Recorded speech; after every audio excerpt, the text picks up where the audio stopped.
Old Sasquatch took a hike to Ohio, where he spotted a barn and a silo. He peeked inside the shed and decided to pull out old Rusty Red. He had so much fun plowing around, he decided to pack it on down to the fairground. That's where he plowed him a bed of flowers and such. It looked like old Sasquatch had quite the touch. It was obvious our buddy was going to stay, so the Bear Hollow crew came in and made it that way. This isn't the story, it's just another chapter of these giants we build, bring smile, joy, and laughter.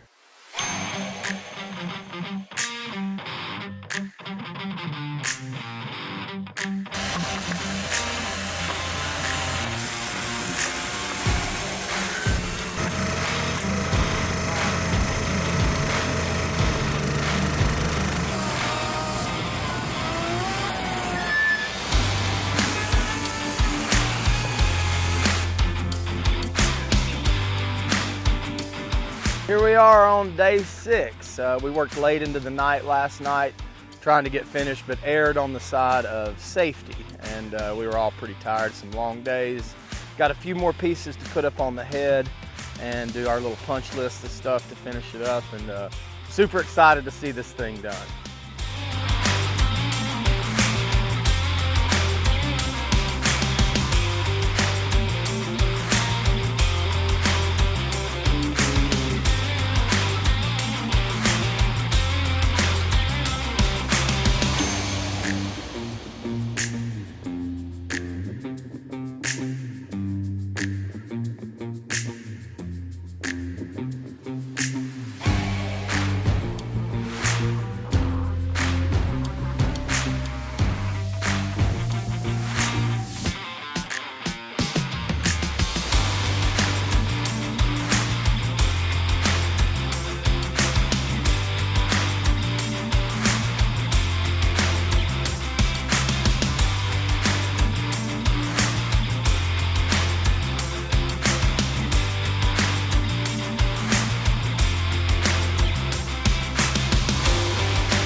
Hey, Jason, Sandy Emmons here. We want to thank you all for following along and watching our videos. We really appreciate the support. Yeah, make sure you stay tuned for more adventures with the Bear Hollow Woodcarvers and crew. Make sure you subscribe, like, and share all the love. We'll see you in the next video. Do it, kid! Get it on!